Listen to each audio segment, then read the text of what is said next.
Okay. And as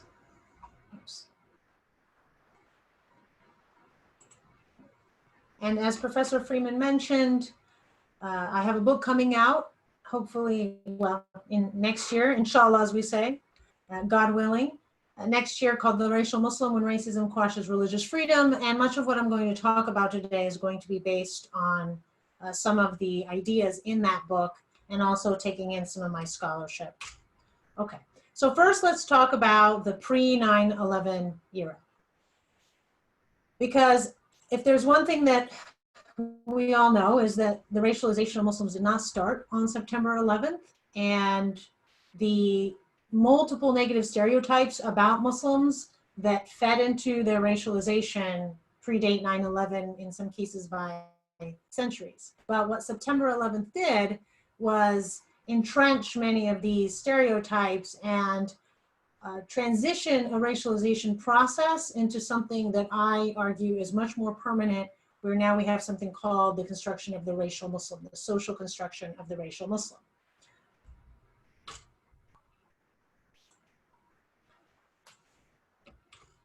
Okay, so most people will say, Muslims are not a race. What are you talking about? And some people on the right will get extremely upset about even the idea of calling Muslims a race, and will say they're actually a religion. And literally speaking, that is correct. They are a religion. Muslims are members of a religion, and in fact, they're members of a religion that is the second largest religion in the world. It is 1.8 billion Muslims across the world, compared to 2.3 billion Christians and 1.1 billion Hindus. And then, of course, there are many other faiths, but those are the three largest faiths worldwide. And they're not that far behind the number of Christians worldwide. And just some very basics, by the way, for everyone who is practicing abiding by Ramadan Mubarak. We are now in the holy month of fasting, which is one of the tenets of Islam, where you do not drink or eat anything from sunrise until sunset. So the main pillars are the testimony of faith in one God, and that the Prophet is Prophet Muhammad, peace be upon him, is the last prophet. There are 5 daily prayers. There's the month of Ramadan every year, which is based on the lunar calendar. There's a requirement to give zakat, which is charity, and it is supposed to be 2.5% of the amount of money you have left over after spending on your expenses and the cost of your life. So it's not 2.5% of your income, it's 2.5% of the money you have left over after you've been able to cover you and your family's expenses. And then finally, there's the Hajj, which is Arabic for the pilgrimage to Mecca. And that is something that is mandatory, but only if you can afford it and you're able to go. So it is considered an honor to be able to go, and not all Muslims can afford to go. Now, in the United States, there are 3.26 million Muslims. There's a big debate. Pew Research Center has it at 3.5 million, but then there are other organizations that believe it's closer to 6 million. But whether it's 3 or 6 million, we're talking about no more than 1% of the population of the United States. The total population right now is about 328 million. The reason why that's important is because when you think about how much attention Muslims get in the media, usually through in a negative light or through a negative lens, you would be surprised to hear that they're only 1%. So quite a lot of attention, quite a lot of sometimes near obsession with Muslims, and yet they're only 1% of the US population. Okay, so for our purposes here, what I'd like to focus on right now is kind of 2 research questions, and this is what this is what animates my forthcoming book. So the first one is, how does the interaction between religion and race contribute to the social construction of race in America, and more specifically, the construction of what I call the racial Muslim? And second, which is more of a descriptive research question, which is, what are the material and dignitary consequences of this racialization of Muslim identity on the religious freedoms and civil rights of Muslims? In other words, the so what question. So even if you can convince us that, in fact, there has been this social construction of the racial Muslim, so what does that mean for Muslims? What does that mean for American society?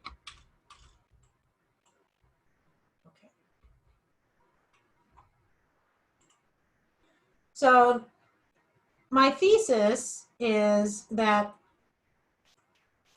in the post 9/11 era, to be Muslim is not solely a religious identity. It has become the socially constructed racial identity rooted in social and political structures that treat Islam as a violent political ideology, not a religion. And its adherents are barbaric, uncivilized, disloyal terrorists. And it's important to focus on this violent political ideology because you are in a nation, we are in a nation that privileges religious freedom and privileges the rights of particularly religious minorities, at least on paper and even normatively. This is not a country that, for example, will tell other countries, yeah, we've never really cared about religious freedom, we've never really cared about religious minorities, and it's really part of our tradition and what we're proud of or what we don't really care much about to persecute religious minorities. To the contrary, this is the country that thinks it is the beacon of religious freedom, and it's no coincidence that the Free Exercise Clause and the Establishment Clause are in the very First Amendment of the US Constitution. So that's why it's even more paradoxical that you have this small religious minority, 1% of the US population, being so overtly and openly targeted and discriminated against by its own government and by large portions of the public in a country that claims to privilege religious freedom in its laws and in its norms. Okay, so there's three premises on which this is based. And the first is that whiteness plus Christianity is conflated into a single national identity of, quote, the real American. And this is something that impacts not just Muslims, it impacts people who are not white and people who are not Christian. But what often happens is in the race research, there isn't enough emphasis on how religion also racializes. And in the religious studies, there is not as much attention paid to how the social construction of race can infringe on the religious freedoms of minorities in particular. So when you think of hierarchies, and for example, I subscribe to Derek Bell, he's a critical legal race scholar. He has a theory called the black-white paradigm, where you have a racial hierarchy where whites are permanently at the top and blacks are permanently at the bottom, and then you have fluidity between that top and that bottom, and that's where you get a lot of movement among immigrants and the quest for being the model minority, the quest from trying to go from not quite white or in between white to fully white, because whiteness is also a social construction. For example, Italian Americans, Jewish Americans, they weren't considered fully white in the early 20th century, and yet now very few people question their whiteness, but that wasn't always the case. And so even though legally they were raced as white, socially they were certainly not treated in the same way or with the same benefits and opportunities as someone who was, for example, Anglo-Saxon or originally from Northern Europe or Northwest Europe. The second premise is that international events affect the racialization of faith groups. So that's just as a general rule, as well as racial groups, but in different ways, sometimes to their advantage and other times to their detriment. So when you, for example, think of Japanese internment, you cannot disconnect that very racist event from World War II, from the conflict between the United States and Japan. And similarly, when you have the targeting of Iranian students, when they were swept up in immigration sweeps, when they were interrogated, some of them were deported in 1979, that was very much connected to the hostage crisis in Iran of the US Embassy. So, and that's not, I'm not stating that to justify the mistreatment, but simply to explain that what happens abroad has always affected the diasporic communities in the United States that are connected to that particular foreign country or a particular region, usually when there's a conflict with the United States. So that tends to be when it's to their detriment. And then if there's a good relationship, that can sometimes work to their benefit, particularly when there's immigration preferences. Finally, the third premise is that when you have this racialization process intersect with religion, the ultimate outcome is that they do not have the full panoply of religious freedom. And so, for example, when Muslims have to worry about their mosques being vandalized, on a regular basis, particularly in the post 9/11 era. We had a spike right after 2001. We had a spike after the war with Iraq, after the US invaded Iraq. We had a spike during the 2015 presidential elections when Islamophobic rhetoric was skyrocketing, particularly among Republican candidates, including then presidential candidate Donald Trump. And each time you have this racialization of religion, in this case, this for Muslims, it's this, again, reframing of the religion as a violent political ideology, meaning you take it out of the world of religion, you put it in the world of politics, which then makes it fair game for racialization, without having to recognize that, wait a minute, we're actually violating our own principles. We're acting very un-American. But if we can take them out, if we can racialize them, and in our minds see them not as a religion, but as a violent political ideology, then we don't feel like hypocrites. Then we can still go to court and argue that Christians should be able to deny same-sex marriage couples build a marriage certificate, or building or making a cake, because that's their religious freedom principles. We can still defend the person in the local government that refuses to issue a marriage certificate to a same-sex couple based on her religious principles, and so on. Because oftentimes the people who tend to find the Islamophobic anti-Muslim rhetoric most salient are frequently also the same people within these groups that believe that religion is under siege and that Christians are under siege by the secular elites. And so they're very much about religious freedom, and they support it adamantly, including, for example, in the debates on abortion. And so there is this very obvious contradiction, and this book attempts to explain that in part, at least when it comes to Muslims. Okay. So another question is, well, if you're a religious or racial minority, does it matter whether you're a minority, and aren't you going to be treated poorly no matter what?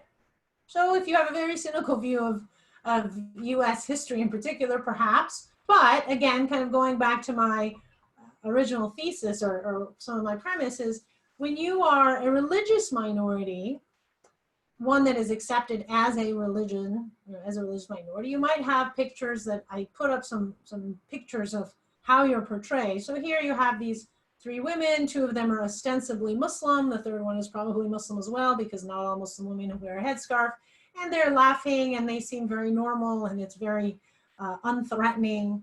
And those would be the types of images that you may have, is that, oh, okay, they're wearing a headscarf, so what, that's just something on the side, as opposed to this picture where this woman is completely covered up and she looks, I mean, I'm thinking most Americans see this and go, oh my God, she must be oppressed, she must be miserable, maybe she's a terrorist, maybe her family members are terrorists, but we don't know anything about her. And that's the only image we're going to see of any Muslim, and not even realizing that simply because someone wears a burqa doesn't mean they're necessarily oppressed. Some of them have PhDs, and doesn't necessarily mean that they support terrorism. But again, the imaging matters. And so the first one I would argue is more along the lines of a protected religious minority, or more normalized, whereas the second picture would be more of this racialization phenomena where, oh, they're different, right? They're these racial others. Similarly, here you have a picture of a man praying. Well, that seems very benign, and that seems something that Muslims pray, Christians pray, that's great. And this is a Christian-dominated society, so to compare anything to Christianity is usually something good if you're comparing it as similar. Whereas if you have these images, then you're associating Muslim men with terrorism, with crime. We see the same types of usage of media and usage of images to stereotype African Americans, Asians, all kinds of racial minorities. But again, the question here is, if you are a religious minority, will you be at least less discriminated against, will you be more tolerated than if you are a racial minority, because of America's checkered history with racism, as opposed to its identity of being a bastion of religious freedom? Let's go to the next one. Okay, so here's an example of where I think race and religion do make a difference, and how if you are a race, you are going to be more likely, or if you're a minority race, more likely to be discriminated against, and more likely for it to be acceptable as opposed to if you're a religious minority, you will be, it's not guaranteed, of course, but you will be more likely to be protected as a religious minority. So with race, this is the history of race in the United States. African enslavement, Native American genocide, right? The Native Americans, we took their land. We essentially engaged in what was otherwise a genocide. Similarly, all African Americans, their ancestors were brought here by force through slavery. The Chinese Exclusion Act of 1882, that was in effect for until 1943, that Chinese could not immigrate to the United States. And then also many Asians, including Chinese, couldn't naturalize. Those who were already here couldn't naturalize starting in 1943 all the way up to 1954. Lynchings of African Americans was pervasive after the Civil War, after Reconstruction. Jim Crow laws were the norm across the entire South for most of the 20th century. It took a civil rights movement, near revolution, to get rid of it, to get rid of these laws. We had Japanese internment in World War II, and we now have, sorry, I'm just realizing I have it. And now we have mass incarceration, deportation, and institutionalized racism. So these things have not gone away, and African Americans, Latinos, Native Americans, and now we're starting to see even anti-Asian racism reemerge, and I'll talk a little bit more about that later in the presentation. But these things are not going away, and being a racial minority as a group tends to lead to subordination. Now, there's always individual exceptions, and there's always individuals trying to not be treated like the rest of the group, and that's where you have a lot of identity performances of trying to assimilate as much as possible to be accepted by the dominant group. But as a group, you're still facing a lot of subordination. Now, contrast that with religion. This is the foundation of the US, is you've got the Puritans and the Pilgrims who came here, and the images in the history books as they came, they were fleeing persecution, they were the good people, and they came and they just wanted freedom, and they just wanted liberty, and they didn't want to hurt anyone, and they just wanted to have the freedom to practice their faith and not be oppressed. And as a result of the environment, you had exponential growth of Protestant denominations. So in fact, there were many, many varieties of Protestantism that could grow and that could develop in the United States that probably wouldn't have been able to happen in Europe, where you had much more or stronger control by the church, whether it was a Catholic church or whether it was a Protestant church. You had Christian schools that were built and universities, many of which still exist, although they're still of Christian backgrounds or Christian origins, they now are open to anyone. But the point is, there's a long tradition of protecting and creating these religious communities. And then, as I stated before, you have the First Amendment that protects the free exercise clause and effectively accommodates religious minorities in terms of their dress, their food, not having to engage in certain activities. Obviously, there's limits, but the fact that we accommodate them legally is extremely important. And also, and you don't see the same thing with race. Race is more of a defensive. Anti-racism laws or anti-discrimination laws is when there is to defend against racism, whereas accommodation is much more affirmative, where let's provide that space and let's give them the ability to be themselves and not have to assimilate to mainstream society. And also you have the Establishment Clause, which ensures that the government doesn't favor or disfavor a particular religion and doesn't use the power of the purse or doesn't use the law to do so. Now, again, I'm not stating that this in fact or in reality is necessarily what happens, but it's important that this is the law, and that when people go to challenge their religious freedom rights, they have a lot of legal tools. And then you also have the Religious Freedom and Restoration Act of 1993 and the Religious Land Use and Institutionalized Persons Act.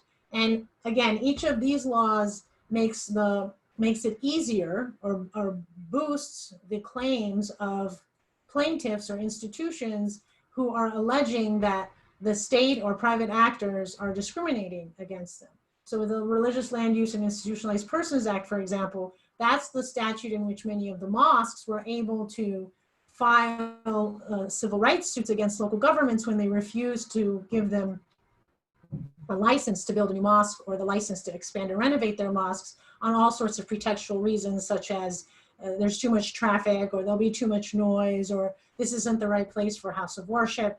And it became quite a serious problem for many Muslims across the country after 2001, because as Muslim communities were growing, they needed more mosques, and they had a very hard time building them because these local communities were just refusing them the zoning permits. And in some cases, Muslims had to go buy a church and then convert it into a mosque, because then they didn't have to go through the zoning authorities. But the point is that this law allows them to sue if they can prove that in fact these are all pretextual reasons. Similarly, prisoners, Muslims who are in prison, or other minority or other religious minorities, can use RLUIPA to file claims in order to make sure that the prisons accommodate their religious beliefs, that they have access to a Quran, that they can pray the Friday prayer, that they have, or they eat only halal meat, and so on. So again, when you look at these two, it is a stark difference, the history of race and the history of religion. I think with race, it's just much more obvious that this is a country that kind of shrugs when it's accused of being racist and accepts that, yeah, we have a pretty racist past. We're trying really hard not to be. But it's part of our history. Whereas I don't think the same thing applies to religious freedom. I think there's a lot more, if I would say, delusion when it comes to just how religiously free this country is for people who are not white Protestants. And I don't have time to go into the details of anti-Catholic bias and anti-Jew, anti-Semitism, which many of you in the audience may be familiar with, but that was also part of the racialization of Jews and Irish and Italians, and the fact that they were Catholic or Jewish played an important role in their own racialization. Okay, so what does it mean for a religion to be racialized? Well, in this case, essentially what happens is a person's Islamic beliefs, or their dress or their conduct, impute inferior biological traits that are historically used to describe African American or African slaves, Native Americans, and Chinese immigrants. And then later, these same imputed inferior biological traits were also applied to Jews, Catholics, and Mormons in the early 20th century. And it really wasn't until after World War II that the racialization of Jews, Mormons, and Catholics started to subside, primarily because of the Cold War required the United States to have to confront communism and show that we in the United States were not this godless people, and that in fact we treated we respected God, and we were a people of faith. And this is when "In God We Trust" got put in onto the dollar, and also added to the "One Nation Under God," added to the Pledge of Allegiance. But a lot of it had to do, again, with international affairs and international events. And that ended up pushing the United States to be more tolerant of Jews, Catholics, and Mormons relative to its past. Again, I'm not claiming that there isn't anti-Semitism, there isn't anti-Catholic sentiment or anti-Mormon sentiment, but compared to 100 years ago, it's significantly, significantly less. Okay, so what are some of the things that, what are some of these imputed biological traits? Savage, and these are traits that are used not just with Muslims. So we're seeing these traits or these adjectives used now post 9/11 much more, but these were the same adjectives, pejorative of course, that were used to describe these other minority groups 100 years ago and more. Barbaric, unfit for self-governance, uncivilized, duplicitous, despotic, suspicious, foreign invaders. So these are, again, you're starting to see this trend, and in many ways that makes Muslims not very special, right? If you start to dig into the history of the US when it comes to racial minorities, and then you start looking at religious minorities, you see, okay, I'm starting to see something that's very common, the same types of inferiorization. And then, but that being said, each person or each group is unique in how it is racialized. And so when you're looking at the racialization of Islam as a violent political ideology, that's when you start looking, you got to go a little farther into the past and have a long view of the last 200 years, at least since the founding of the United States, And you'll see that there are different types of events, historical events, contemporary events, both domestic and international, that converge to produce this the racial Muslim. So you can go back as far as the Crusades, and so much of the anti-Muslim sentiment is rooted in theological rhetoric, and you'll see that with the far right in the United States. And I think that's one of the reasons why Islamophobia can be very appealing to some far right evangelical groups. The Barbary Wars, which was the first time that the US had a conflict with a Muslim majority country, and this was effectively, in a nutshell, there were the Barbary countries were what was current day Libya, Algeria, and Morocco. And one of the ways that they made money is they had pirates who would capture European ships and enslave the white crew until their king or their crowns would pay ransom to free them. Until then, they were treated very poorly, like most slaves are, and put into hard labor and in bad conditions. And of course, they would take everything in the ship. And ultimately, what happened, the way that it got resolved is that there were treaties between the Barbary kings and Europe to say, if you pay us something every year, if you pay us a tribute, we will not capture your ships. When the US became independent, it was no longer protected by the British. And so what happens is they started capturing American ships, and the Americans refused to pay the tribute. And ultimately, it turned into a series of wars. And during those wars, you had an entire genre of Barbary war genre where Muslims were portrayed as heathens, as savages, as violent, and much of what we see today, except in that time frame. And many Americans don't really know about this history, but it's deeply embedded in US history. And then, of course, you had the relationship with the Ottoman Empire, because it was essentially it controlled most of Muslim majority lands until World War I, when it was defeated and essentially split up by the British and the French into what are currently the modern day states in the United States. But the Turks were always viewed as these licentious, despotic, backward people by Europeans, and this was part of Orientalism. So if you read Edward Said's Orientalism, much of it discusses this, and that was then imported into the United States. And similarly, Mohammedans, which is what Muslims were called until recently, they were also viewed as violent. And you see this theme of Islam was spread by the sword. It was spread through violence, something that we see post 9/11 much more regularly. But this narrative has been around for many decades or many centuries. More recently, then you have Arab nationalism, Zionism, Palestinian liberation movements, in the 1973 oil crisis.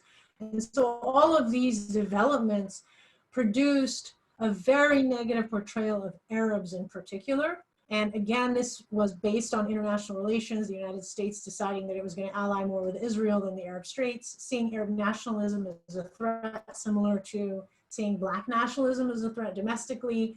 And the Palestinians were not seen as a liberation movement, they were seen as terrorists. They were seen as illegitimate. And then the 1973 oil crisis, which was a major national crisis where you had lines of people in every city couldn't get gas, and blaming the Arabs. So there was all types of anti-Arab media. And then you also have, I'll go just frequently, over the last 30 years, the Iranian Revolution, the Marine barracks that were bombed in Lebanon, Black Hawk Down in Somalia. So many of you may not be familiar with these events, but these were big national events, and all of them happened in Muslim majority countries. And each time they happened, you had a stream of negative media that tended to be focused on, at least before, I would say the early 1990s, was focused much more on Arabs, or portrayed the Middle East as Arab Muslim. And then starting in the 1990s, when Osama bin Laden was no longer the Americans' friend that the American government was paying to fight the Russians in Afghanistan, once that turn happened, then you had Muslims being the primary negative stereotype. Okay, so all that just gets us, this is obviously very truncated, and my book will be much more elaborate on these details, but this is all just to tell you that 9/11 didn't just happen all of a sudden. There's a long history. right, of anti-Muslim bias. It takes different forms and it has a different primary identity, from Mohammedan to Turk to Gulf Sheikh to Iranian to Palestinian, and then eventually to just the Muslim. And I think that's a big difference in the post 9/11 era. Okay, so there's something called there's a theory or a concept called racial projects in critical race theory. And racial projects are usually government projects. So mass incarceration is a racial project that targets specifically African Americans. Jim Crow is a racial project. Immigration enforcement is a racial project, particularly focused on Latinos, and other communities as well. So there is a list of anti-Muslim racial projects that were implemented, adopted and implemented after September 11, 2001. And I've listed some of these. And so these are things that if you don't know much about, you can do more research. I've written about some of them in more depth. But for example, right after 9/11, there was something called the Absonder program. And that is where President Bush and Ashcroft, then the head of the Attorney General at the Department of Justice, essentially told DHS, or told immigration enforcement officials, DHS wasn't actually created until early 2003, that they need to focus all their immigration enforcement on Arabs and Muslims. And so they just started looking for anyone. First, they started with those who had been ordered deported, but they hadn't found, so they went looking for them. And then they started just arresting anyone that they thought even seemed a little suspicious. It ultimately ended up being racial and religious profiling. It was very naked, religious and racial profiling. Many of them were put in prisons or in detention centers with criminals, and they were treated very poorly. They were abused by the prison guards and by other inmates. And there were suits that came out of that, such as Iqbal, such as Turkoman. So those were the lawsuits that ultimately went to Supreme Court. It was based on the Absonder program and these other programs that detained en masse many Muslim and Arabs immigrants. You had special registration of Muslim male non-immigrants. That was the infamous NSEERs. I have a piece called A Muslim Registry: the Precursor to Internment. If you want to know about the history of Muslim registration or special registration programs, they are very normal in the United States. We've had them for a long time, and they're completely legal under the Immigration Nationality Act, unfortunately. You have mass government surveillance of Muslim spaces. So many of you may have heard of the NYPD mass surveillance program. That's a anti-Muslim racial project, all in the name or under the guise of national security. And then, of course, you have informants and undercover agents that are actively engaged in sting operations, which continues until the present day. We suspect it's not as high in terms of the number of operations, but there's the FBI's money and its priorities are still in counterterrorism. And I'll talk later in this presentation about the post-pandemic era, because this is going to be a big question mark, is where will law enforcement's resources and attention go in light of this pandemic, and have we turned a corner from this post 9/11 counterterrorism age to now post-pandemic era, and what does that mean for Muslims and other minorities? Okay, material support to terrorism is the linchpin of investigating, arresting, detaining, and prosecuting and imprisoning Muslims.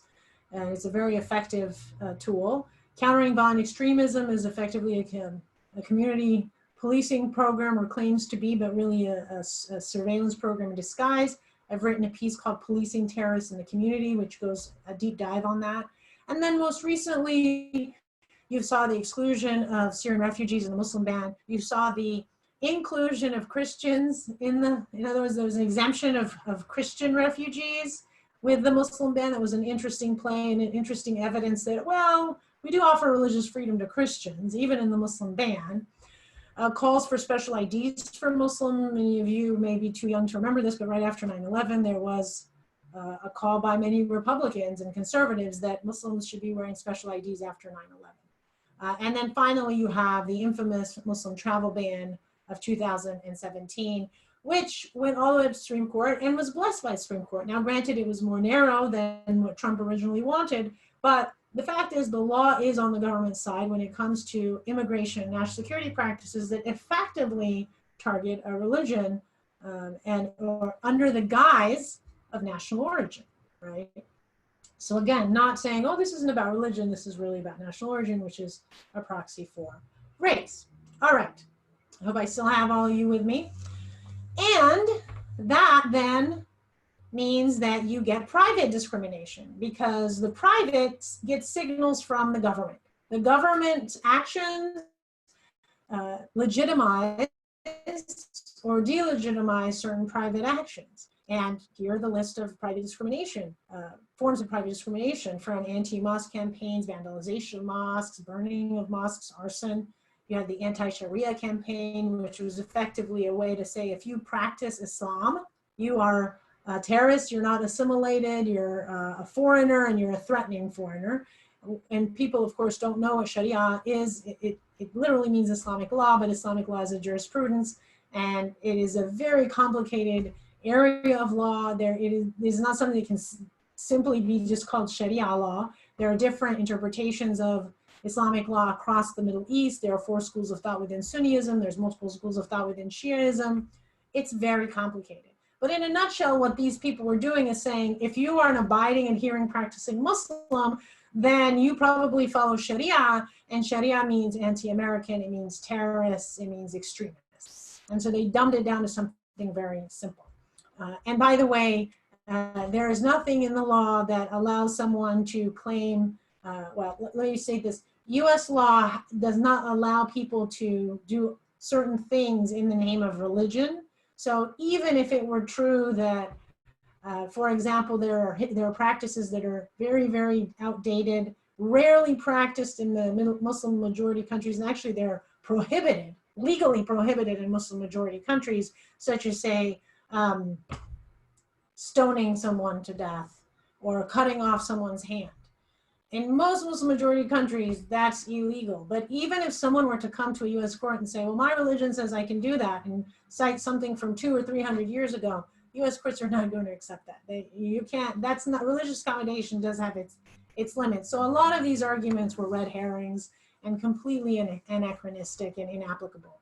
You had billboard campaigns that were defaming Islam, harassment of Muslims in the workplace. Many Muslim children were bullied. I recommend you check out the research of the Institute for Social Policy and Understanding, ispu.org. They've done some good work on bullying. Assault of Muslim women wearing headscarves. And then, of course, you have Barack Hussein Obama, the secret Muslim. So that whole campaign of claiming that Obama was a secret Muslim was the convergence of anti-Black racism and anti-Muslim racism. Because America had gotten to a point, for better or worse, where being so openly anti-Black would create some very serious political consequences. However, you could still use dog whistle politics, or, which still goes on, or you could identify them as another hated minority, but it's acceptable to hate that minority, and that would be Muslim. So it's okay to say that he's a Muslim, and everybody understands that's pejorative. Nobody's trying to hide that. But really, they're opposed to his Blackness, because he wasn't Muslim. His dad was Muslim and was Kenyan, but he wasn't raised with his father, and he was raised as a Christian, and there was no question to that. But they couldn't call him the N-word, which is what they really meant, and so they called him a Muslim. Right? So that was another kind of convergence there. Okay, so let's take a look here at what caused much of this the private discrimination. This is from the Southern Poverty Law Center, which is a great resource in keeping track of the rise of right-wing extremism in the United States, and white nationalists and white extremists, alt-right, etc., which is a very troubling, growing threat. So even though the FBI is focused on Muslims, meanwhile, these white extremist groups are proliferating. And so you can see these numbers are going up very rapidly over a short period of time. And these groups are specifically anti-Muslim. Now, are they also probably anti-Black or anti-immigrant or anti-Semitic? Yes, but their primary focus is this obsession that Muslims are going to invade from within, that Muslims are a fifth column, that they're a threat to the United States. And these are just some of them. I've listed some of them, and you can go to the Southern Poverty Law Center to see them. Now, what made the Trump administration so dangerous for Muslims in particular, but dangerous on many fronts for other communities as well,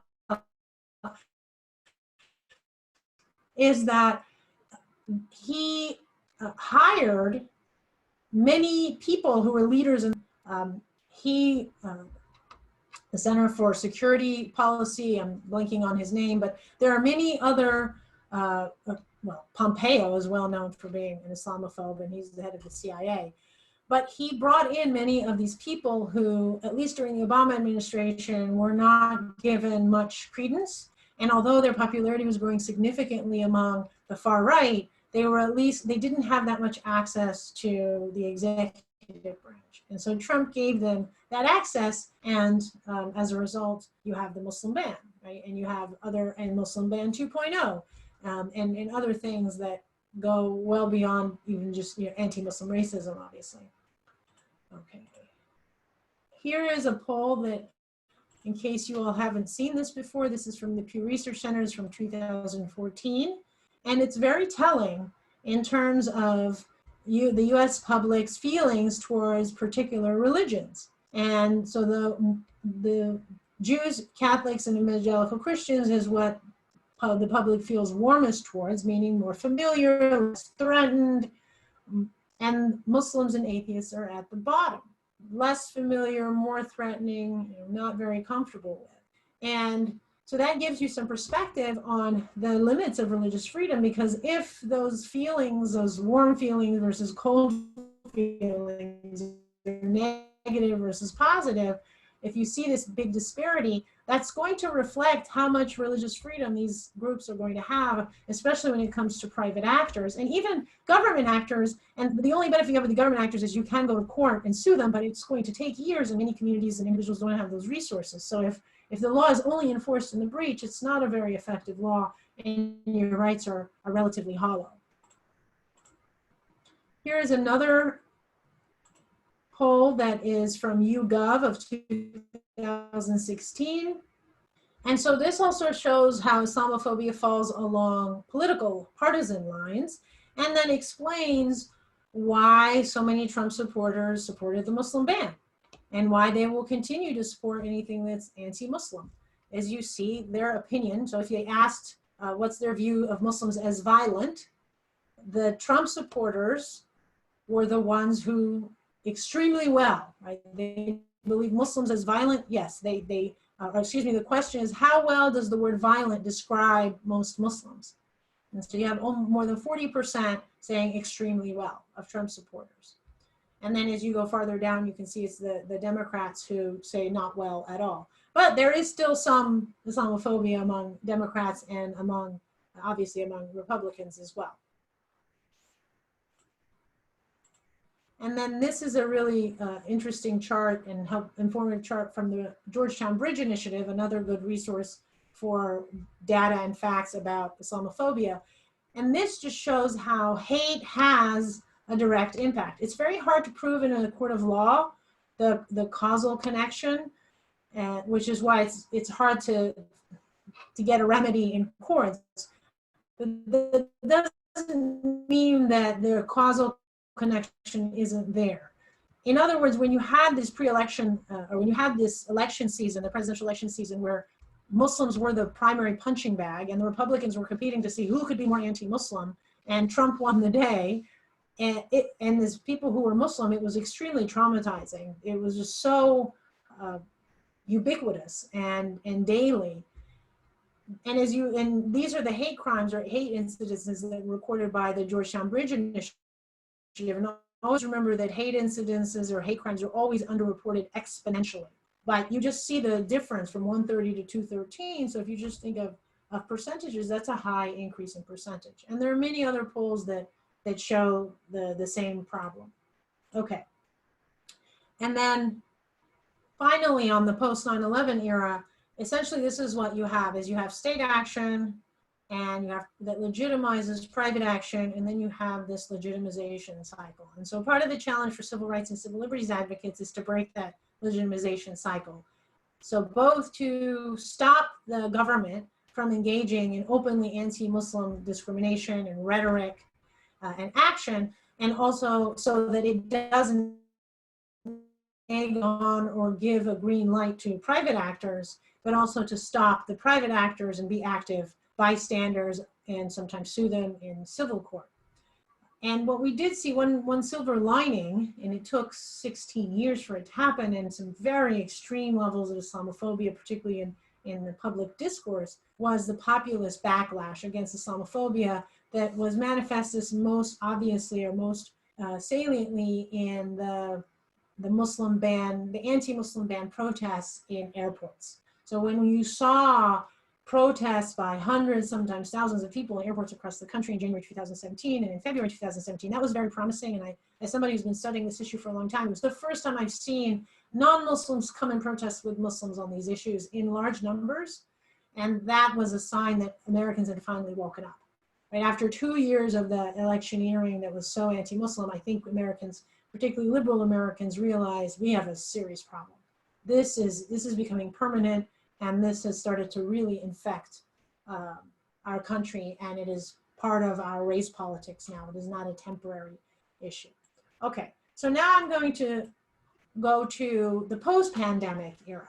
So in other words, you know, what I've described, you know, is a very abbreviated summary, but is a little bit in the pre-9/11, a lot post 9/11, and now what? You know, now we have this completely unexpected event, a national emergency, an international emergency, and it's a game changer on so many fronts, right? There's webinars galore about COVID-19 and the pandemic, and what does this mean? How does it affect things domestically or nationally? So I want to ask the question of how it's going to affect anti-Muslim racism and Muslim communities in the US, and then also, you know, ask some other questions that I don't necessarily have the answers to, but I think they're worth asking, and hopefully with time we'll find out what those answers are.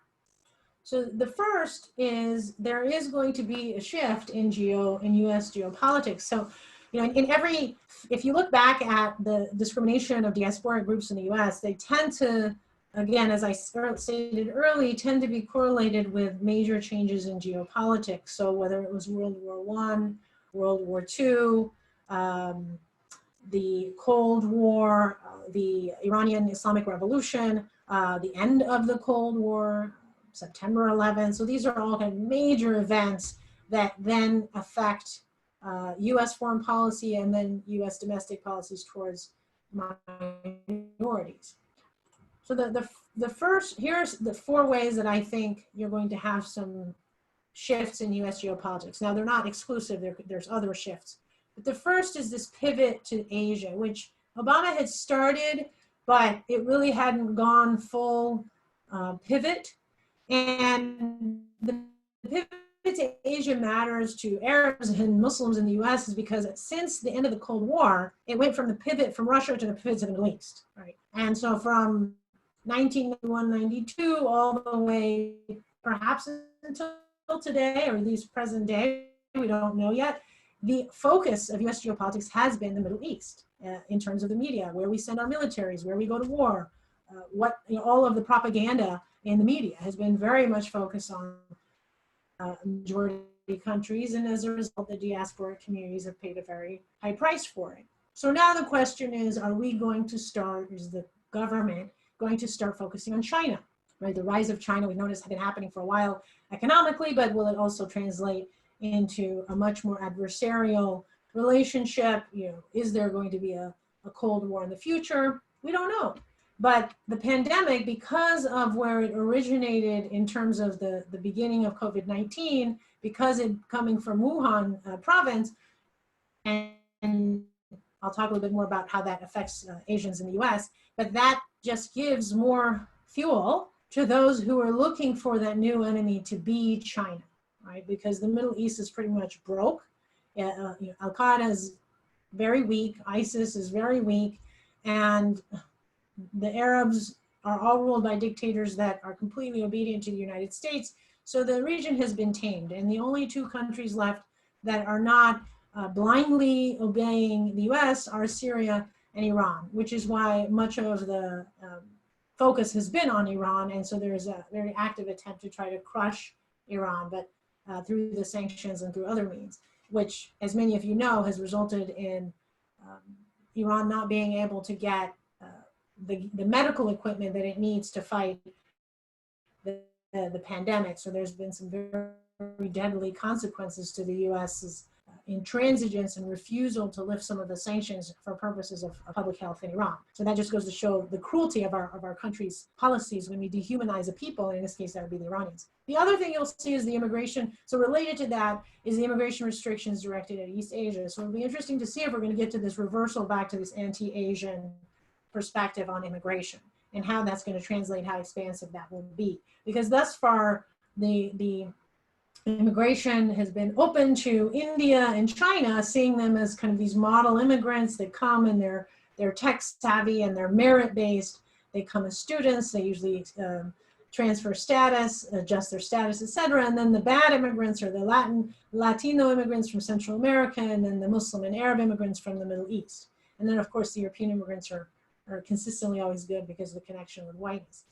You'll also have public health as a pretext for border wall and refugee restrictions. We've already seen Trump close the border. He's categorically denying anyone asylum at the border, and he's just completely isolated the entire country based on this pandemic. Now, one could argue that at least with just closing the border, not with the refugee issue, because I do think that's something that can be managed without anyway, with regard to just closing the border, even if one can argue, for argument's sake, that it should be closed for a month, 2 months, what you're going to see is the continuation of that.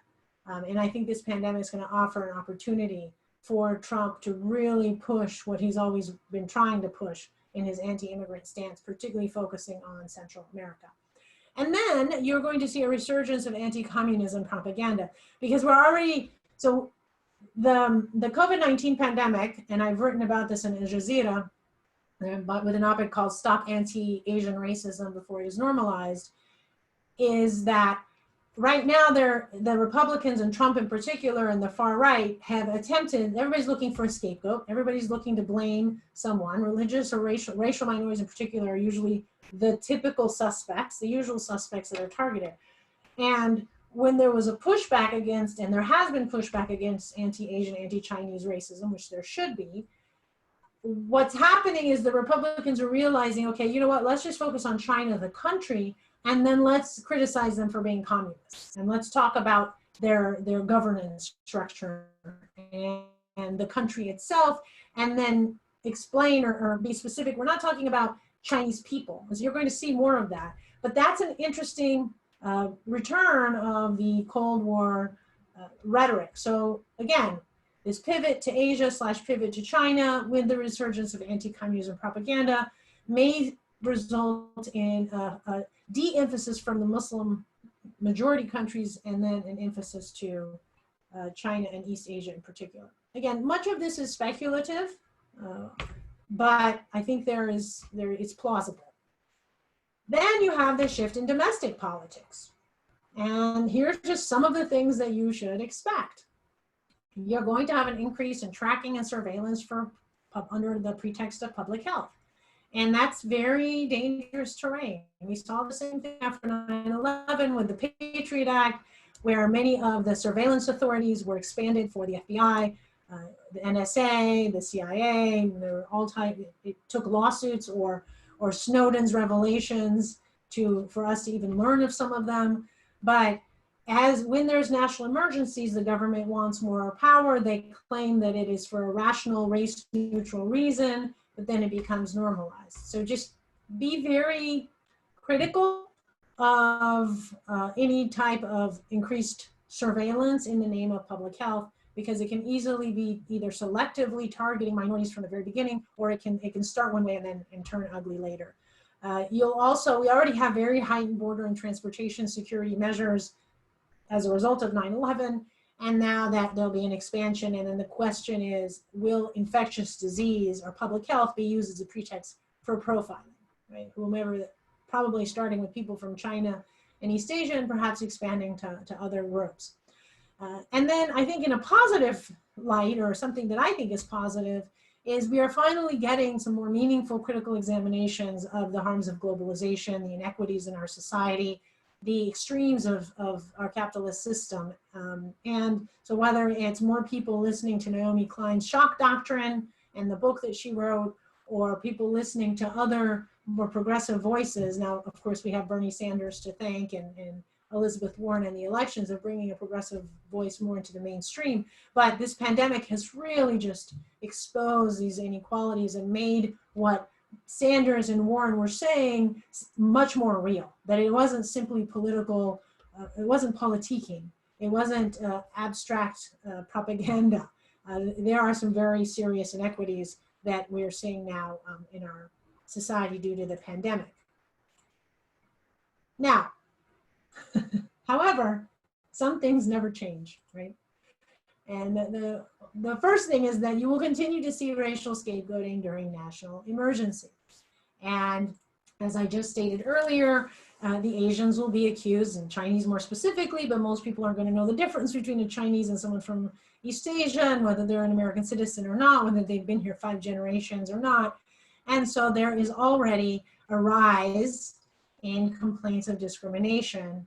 There is a movement called Stop AAPI, Asian American Pacific Islander Hate. So that's a hashtag. You can follow the news on that. And they've already tracked 1,100 complaints of discrimination since March 1st, 2020. And you should expect it to increase, particularly as states start to open up and people start going out in public, and particularly in areas where there isn't a large Asian American community. If post 9/11 is prologue and tells us what's going to happen, unfortunately, you're going to see many private citizens become collectively blamed. And so that's something we need to be very aware of and think creatively about how to protect people within those communities and how to nip that in the bud before it hurts too many people's lives. And then you have the Muslim spread COVID-19. So never miss an opportunity to be anti-Muslim, Trump.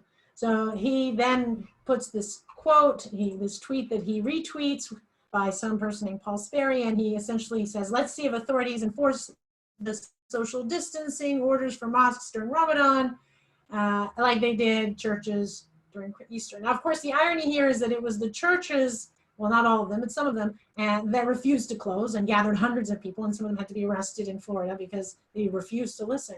Yet there was no evidence that mosques were violating the stay-at-home order. So one, the facts are completely flipped, but two, just another opportunity to give some red meat to his anti-immigrant and Islamophobic base.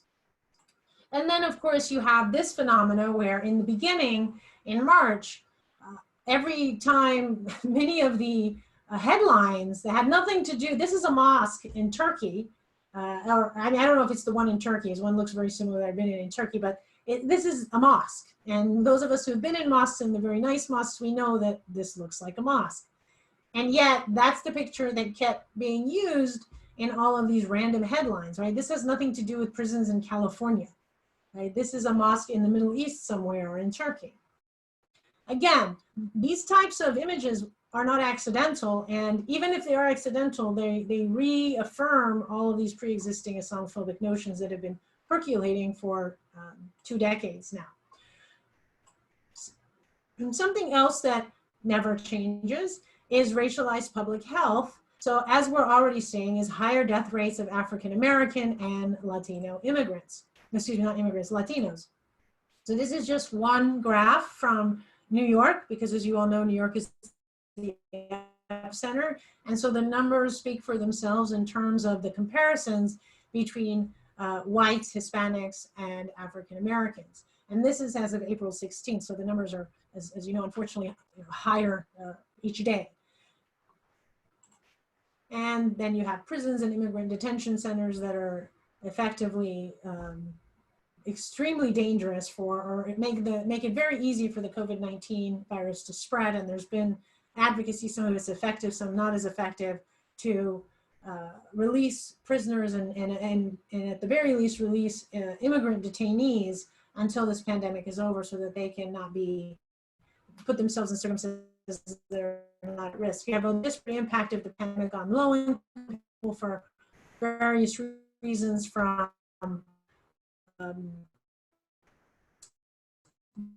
the physical environment to health and other factors. You'll have race. So 1 in 3 jobs by women are essential jobs during the pandemic, so that increases their exposure to becoming sick and getting the virus. Only 16% of Latinos can work from home, meaning that they're either going to become unemployed and fired, or they're essential workers and they have to go in to work. But again, this quarantine has a huge disparate impact on them just by nature of the types of jobs that are held within those communities. And only 19% of African-American workers can work from home. So all of this is resulting in higher infection rates and higher deaths. I think in Chicago, the numbers are extremely disturbing, where something like 70% of the deaths in Chicago are of African-Americans, but only 40% of the population in Chicago is African-American. So these numbers are extremely shocking. Okay, so I'm about to wrap up, and so I will ask a few questions for thought.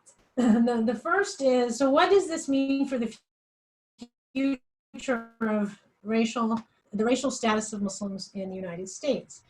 You know, are they going to be permanently racialized in light of this major shift that's forthcoming in geopolitics and domestic politics as a result of the pandemic? Can they go back to being model minorities, which was what many of them were, particularly the immigrants, before 9/11, or will they be permanently racialized? Now, with African-American Muslims, they've always been racialized. My analysis of race politics and the intersection of race and religion is that if you are African-American, you are Black first, and you are Black always. And if you are African-American Muslim, then you are a particularly dangerous type of African-American, right, or Black person. Islam in the civil rights movement, especially when you think of Malcolm X, the Nation of Islam, the Moorish Science Temple, was associated with subversion. It was associated with Black nationalism, which of course for the FBI and J. Edgar Hoover were major national security threats as far as they were concerned. So Islam has always been, or African-American Muslims have always been people who were particularly dangerous, right? Particularly susceptible to the criminal justice system, to being political prisoners, right? To being political targets in political trials. And that hasn't changed, and I don't think that's going to change. So one of the challenges of studying the racial Muslim is being able to show the overlap between African-American Muslims and the experiences that they've had and immigrant Muslims and the experiences they have. Much of what I talked about today with the pre-9/11 era was focused on immigrant Muslims, Orientalism, and these international events. And so I think with the immigrant Muslims, some of them still think that they can fight again. Those of you who don't know much about, or you don't know the categories in the US Census, it is highly relevant here that anyone from North Africa or the Middle East is white on the census.